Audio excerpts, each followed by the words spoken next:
En este video vamos a realizar la interpolación de datos X y Z, los cuales puedan ser utilizados en cualquier labor geológica. La información a interpolar corresponde a una base de datos topográfica, la cual será procesada en el software Oasis Montage o también conocido como Geosoft. Para esto se debe contar con la base de datos en formato Excel separado por comas, es decir, un archivo CSV tal como se muestra aquí en la pantalla y tengo seleccionado. Como primer paso, es necesario verificar que la base de datos tenga valores válidos y que claramente deban estar separados por comas, ya que cada una de las separaciones resultará en la división de filas y campos que se incrustarán dentro del software. Aquí visualizamos que los campos principales corresponden al este, norte y cota, que no son otra cosa que los valores X y Z. Luego nos fijamos hacia la parte inferior, la última parte de la base de datos, que tenemos cerca de 24.000 filas, por lo que el objetivo principal de esta labor es representarlas de la mejor manera posible mediante algún método de interpolación. El método de interpolación es muy importante, ya que muchas veces me va a mí a determinar la calidad y la representatividad de la información, ya sea de campo o información extraída a partir de otros software. Una vez validada y verificada esta información, pasamos a ejecutar el software. Como dije, el software principal que vamos a utilizar para este ejemplo es Oasis Montage o también conocido como Geosoft. Voy a pasar a abrirlo. Vamos a esperar un momento hasta que se ejecute completamente. Y de hecho sí, lo primero que se nos va a pedir es crear un nuevo proyecto. Recuerden que este software, todas sus opciones están en inglés, por lo tanto nos dirigimos a Create New Project. Nos va a pedir una ruta, un sitio donde nosotros podamos guardar ese proyecto. Bien, el tipo de proyecto, el tipo de extensión que utiliza Oasis Montage es el .jpf, tal como podemos ver aquí en tipo. Luego, a esta información, a este proyecto, le voy a colocar el nombre de topografía. Hacemos clic en guardar y una vez que suceda esto vamos a tener el entorno principal de Oasis Montage. Ahora nosotros tenemos que dirigirnos al entorno principal del programa, es decir, este es un entorno inicial. Luego nos vamos a dirigir a GX y vamos a cargar los menús, y dentro de esos menús estará la información, o mejor dicho, la opción para cargar datos CSV. Entonces hago clic en Load Menú, voy a seleccionar toda la información y simplemente voy a hacer clic en Abrir. Nos vamos a fijar que muchos más componentes del software se ejecutan, están en la parte principal de la barra de menús, y cabe resaltar que en esta versión de Oasis Montage, que es la 8.4, así como en otras anteriores o posteriores, se cuenta con diferentes módulos de trabajo, desde File, Edit, GX, Database, Map, ArcGIS MXD, etcétera, etcétera. Es desde este punto que se deberá incrustar la base de datos topográfica que hemos visto hace unos momentos. Entonces, ingresamos a Database, Import, y vamos a escoger la opción ASCII. Bien, al hacer clic aquí, nos va a pedir un archivo a importar. Voy a buscar el archivo que yo necesito, ejemplo de topografía, y luego nos dirigimos a Wizard. En Wizard vamos a darnos cuenta que el programa ya detecta la información, pero lo que necesita es saber cómo está distribuida esta información para que tengamos una buena distribución de las filas y de los campos. Hacemos clic en Siguiente y automáticamente el programa detecta que son datos de Microsoft Excel CSV y que además ya tiene separados por cada fila y campo, el este, el norte y la cota, es decir, los valores X y Z. Aquí no hay más que decir, simplemente hacemos clic en siguiente, nos percatamos que toda la información, cada campo esté con sus respectivos valores y hacemos clic en finalizar. Nos va a pedir el software guardar el template, por ahora no, ya que es un ejemplo de demostración, y nos va a pedir el nombre de la nueva database, o mejor dicho, la base de datos nueva. Aquí voy a colocar otra vez el nombre topografía.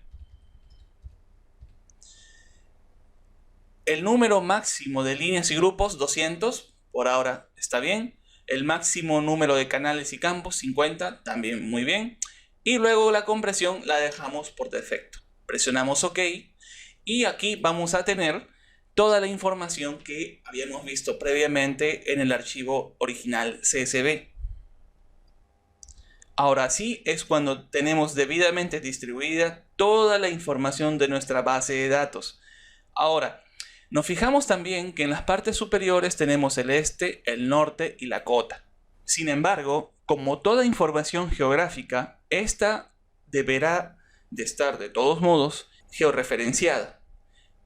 Por lo que vamos a necesitar configurar el datum geográfico o el sistema de proyección. Además de que también debemos decirle al programa que el este corresponde al valor X, el norte al valor Y y la cota al valor Z. Entonces nos dirigimos a Coordinates. Hacemos clic en Set Current X, Y and Z Coordinates y el programa nos va a pedir la correspondencia que necesitamos. El este o el X viene a ser el campo principal este, el norte o el Y, el norte, y los valores Z o de elevación, la cota. Muy bien, hacemos clic en OK. Y ahora lo que nos queda por hacer es decirle al programa qué datum de referencia, qué sistema de proyección espacial estoy utilizando. Nuevamente voy a Coordinates y voy a escoger la opción Coordinate System, es decir, sistema de coordenadas. Nos va a aparecer otra vez esta información y hacemos clic en Coordinate System. En esta ventana ya tenemos los X, Y y Z definidos. Como estamos trabajando con coordenadas en cientos de miles para el este y en millones para el norte, nos damos cuenta que son datos proyectados, X, Y. Entonces, esta información, por ejemplo, está referenciada en el datum geográfico WGS84 de la zona 19. Entonces, nos dirigimos al método de proyección, Projection Method, y vamos a buscar la proyección UETM zona 19. Como esta información corresponde a la parte sur, extremo sur del Perú, la zona en específico es 19S. Esto también puede aplicarse para cualquier otro ejemplo en el que se conozca el sistema de proyección. Todo lo demás lo dejamos por defecto y presionamos OK. De hecho, aparentemente parece que no hemos hecho nada. Sin embargo, ya tenemos debidamente georreferenciada nuestra base de datos. Una de las primeras cosas que hay que tomar en cuenta es que los valores específicos a interpolar son todos los que se encuentran en el campo principal Z. De este modo nos dirigimos, por ejemplo, al menú Grid Animation, es decir, grilla e imagen. Nos dirigimos a la primera acción Gridding y para el ejemplo en este video vamos a trabajar con 3 métodos de interpolación. Solamente son algunos de los que nos proporciona el software: mínimo curvatura, kriging e distancia inversa. Al final vamos a hacer una comparación de todos estos elementos para ver qué método de interpolación se ajusta mejor a mis datos de campo, a mis datos de levantamiento topográfico. Muy bien, nos dirigimos a mínima curvatura y nos va a pedir qué canal o qué campo vamos a interpolar. En español vendría a decir canal a grillar, pero en realidad nos pide cómo interpolar ese campo. Bueno, habíamos dicho hace unos momentos que el canal o el campo interpolar vendría a ser cota. Nos va a pedir también una ruta y el tamaño de celda. Hacemos clic en Output Grid, en este botón con los puntos suspensivos, y el tipo de archivo que se va a generar es un GRD, es decir, una grilla, una capa interpolada. Voy a colocar aquí datos de topografía, es decir, la grilla a interpolar. Guardar. Y el tamaño de la celda para la grilla, para la interpolación, la voy a dejar en automático, es decir, la voy a dejar así por defecto. Voy a hacer clic en OK. Y nos damos cuenta que tenemos un avance ya del mapa interpolado. Si nos fijamos muy bien a lo largo de todos los colores, es decir, los valores de cota más bajos en colores fríos, hasta los más calientes en naranja, rojizo y o magenta, nos vamos a percatar que tenemos distribuciones aparentemente a lo largo de curvas de nivel. Muy bien, entonces esto es para el primer caso de el método de interpolación de mínima curvatura. ¿Qué pasa, por ejemplo, si me dirijo a Grid and Image en Gridding y escojo la interpolación tipo Kriging? Hago clic aquí. Va a ser algo similar al paso anterior. Nos va a pedir el canal a interpolar, es decir, cota. Nos va a pedir un nombre para esta grilla. Voy a colocarle, por ejemplo, el nombre topografía Kriging. Y el tamaño de la celda también voy a dejar en defecto. ¿Ok? Ahora vamos a tener nuestros datos interpolados bajo la forma del método Kriging. Ojo, este proceso puede variar principalmente en función del tamaño de la celda. Por ahora estamos dejando todo esto en automático, por defecto. Pero lo que muchas veces sucede en casos reales es de que el tamaño de celda, mientras sea mucho más pequeño, la interpolación será mucho más afinada y por lo tanto el resultado que vamos a tener va a demorar un poco más en aparecer, como en este caso. Entonces, no todos los métodos de interpolación funcionan de la misma manera y es importante que sí conozcamos el fundamento o los beneficios que nos puede presentar cada tipo de interpolación, pero claro, en función de cómo trabajen este tipo de interpolaciones. Para este momento he adelantado el video para poder visualizar lo más rápido posible el resultado bajo la interpolación tipo Kriging. Ahora vamos a pasar a hacer lo mismo, pero para el tipo de interpolación distancia inversa. Hacemos clic aquí. Nos va a pedir una serie de datos similares a los casos anteriores. El canal a interpolar o el campo a interpolar va a ser cota. El output grid, es decir, el tipo de archivo junto con su nombre, va a buscar una ruta de manera automática y también se nos va a pedir el tamaño de la celda. Esto lo podemos dejar por defecto o simplemente lo podemos calcular en función de lo que el programa nos pueda presentar. Lo demás lo vamos a dejar por defecto, que corresponden ya a opciones más avanzadas, y luego hago clic en OK.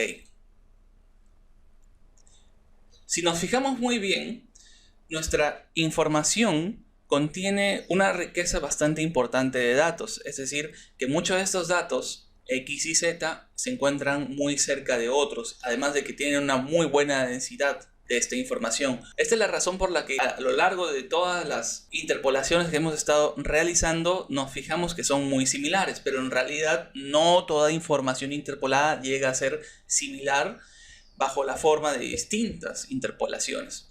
Si yo quiero ver, por ejemplo, todas las grillas que ya he cargado al programa, nos vamos a percatar que hacia el lado izquierdo, aquí donde estoy haciendo clic en Grids, tenemos datos de topografía. Hago doble clic aquí. Se nos muestra, por ejemplo, la interpolación de mínima curvatura. En el segundo caso tenemos la topografía bajo la forma de la interpolación Kriging. Y en el tercer caso tenemos según la interpolación de distancia inversa. Entonces, si nos percatamos para estos tres casos, el resultado es muy similar, pero no quiere decir que las interpolaciones trabajen de la misma manera. Lo que sucede es que cada uno de los puntos X y Z tiene una buena densidad de datos y que muchas veces estos datos están muy juntos unos de otros, por lo que no hay mucha incertidumbre respecto a cada uno de estos datos. ¿Qué tipo de interpolación deberé utilizar para interpolar mis datos? Eso ya dependerá de cada tipo de información. Un tipo de información topográfica no es en lo absoluto igual que cuando nosotros interpolamos datos de geoquímica o de geofísica. Un detalle adicional es que en Oasis Montage yo puedo ir, por ejemplo, a Grid and Image, puedo ver todas las opciones de gridding, pero puedo hacer que, por ejemplo, para el caso de datos de topografía interpolados bajo el método de mínima curvatura, pueda ir a Display, Grid y mostrar este tipo de información partiendo de valores que yo pueda llegar a escoger. Por ejemplo, para datos de topografía, la ubico aquí dentro de esta ventana, datos de topografía. Me va a pedir un método de color, es decir, cómo estos valores se han coloreado. Es más, vemos la rampa de colores, vemos el brillo y nos damos cuenta que en método de color tenemos distintos tipos de distribuciones. Por ejemplo, ahora por defecto tenemos a la ecualización por histogramas. Puedes escoger, por ejemplo, una opción por default, por defecto, clic. Y voy a tratar de cambiar mi mapa en función de este método de color. Tengo dos opciones principales en la parte inferior. Nuevo mapa, New Map y Current Map. Yo le voy a decir que esta nueva forma de ver el mapa, quiero colocarlo sobre el mapa actual, sobre Current Map. Hago clic aquí y nos damos cuenta que no hay mucha variación en nuestra información, porque tenemos data muy detallada a lo largo de toda mi malla de datos. Si nuevamente yo me dirijo a Display y Grid, voy a dejar esto por defecto, pero por ejemplo voy a ir a la opción más y nos vamos a dar cuenta que tenemos, por ejemplo, el intervalo de cada una de las curvas de nivel, el contour interval. Yo voy a dejar esto por defecto, pero en la parte inferior, en valores mínimos, voy a decirle al programa que yo quiero calcular los valores mínimos y máximos. Hacemos clic en Current Map y tenemos nuevamente que los valores interpolados se mantienen. ¿Por qué? Porque lo que hemos visto hace un rato es qué valores son los mínimos y los máximos bajo mi capa interpolada. Muy bien, Grid and Image, Display Grid. Y una de las cosas también que podemos hacer aquí es, por ejemplo, aplicar una sombra. Una sombra que sí me puede indicar dónde tienden a estar mejor los datos más bajos y los valores más altos. Hago clic en Apply Shadow, aplicar sombra, y hago clic luego en Current Map. Si nos fijamos, ahora tenemos, por ejemplo, lo que ya nosotros tenemos en cuenta como topografía. Y nos damos cuenta, sí, que tenemos toda la sombra de datos. Ahora, también podemos ver que gracias a este sombreado tenemos algunos valores en los que aparecen puntos. Estos puntos, si nos fijamos muy bien, viene a ser la resolución, es decir, casi lo que es el tamaño de las celdas que han sido necesariamente útiles para la interpolación de estos datos. Claro, esto es algo que a primera vista no se ve cuando no activamos la sombra. Entonces, no siempre hay que creer que nuestra información está debidamente interpolada. Para esto es necesario también activar esta capa de sombra para poder ver cómo los valores en realidad se han interpolado. Luego vamos a ir nuevamente a Grid and Image, Gridding, Display y vamos a ir otra vez a Grid. En este caso vamos a desaparecer la sombra, muy bien, y vamos a ir a Current Map. Es decir, que cuando nosotros necesitemos ver la sombra podemos ingresar o no este tipo de capa. Ahora, nuevamente podemos ir aquí, Display and Grid. Y por ejemplo, yo le voy a decir también que se agregue una barra de colores. Es decir, yo necesito ver qué valores numéricos se encuentran a lo largo de una franja azul, valores más bajos, turquesa, verdosos, amarillentos, naranja, hasta los valores máximos rojizo, magenta. Hago clic aquí, como había mencionado, Current Map.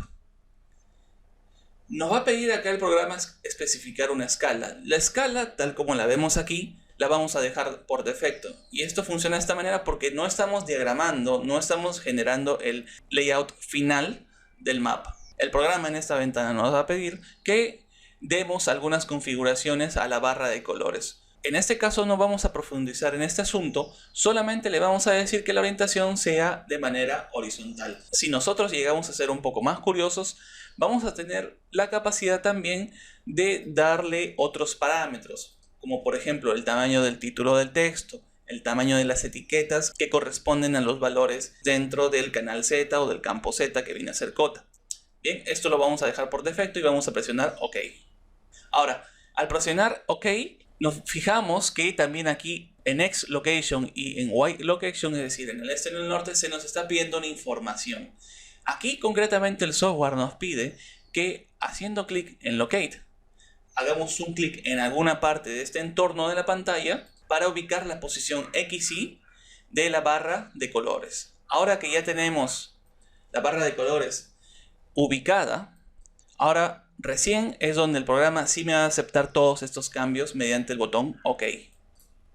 Entonces, de manera preliminar, no vamos a profundizar en este punto. Nos fijamos que sí tenemos ahora la barra de colores. En el proceso anterior, sí también se puede configurar la barra de colores como yo quisiera. Desde este punto. Nos fijamos aquí que todos estos valores tienen intervalos. Entonces la barra de colores también yo la puedo ir modificando de acuerdo a las necesidades que yo tenga. Para finalizar, es necesario aclarar de que cada uno de estos procesos que hemos hecho también son aplicables para cualquier otra información o para cualquier otro tipo de grilla, ya sea para la topografía interpolada en función del método de Kriging o de la distancia inversa.